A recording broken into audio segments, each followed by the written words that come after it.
سلام بچه ها، امیدوارم حالتون خوب باشه. میخوام تو یه دقیقه یه استراتژی پولساز بهتون بگم. همراه من باشین تا آخر ویدیو ببینیم و حتما پیج ما رو فالو داشته باشین.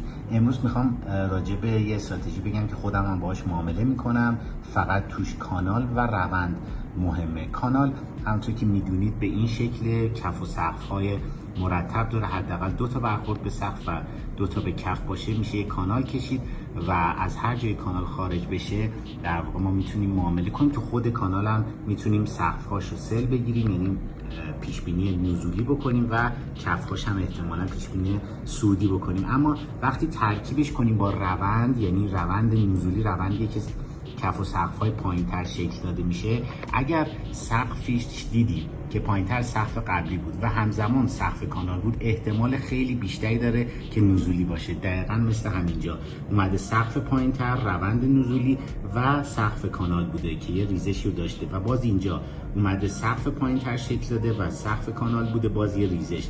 باز اینجا اومده سقف کانال و روندش هنوز نزولی بوده و ریخته. حتما این رو داشته باشیم به عنوان یک استراتژی پولساز. پس هر وقت روند نزولی بود سقف‌های کانال رو شورت بگیرین، هر وقت روند صعودی بود بیاین دنبال کف‌ها بگردید و دنبال بای باشید.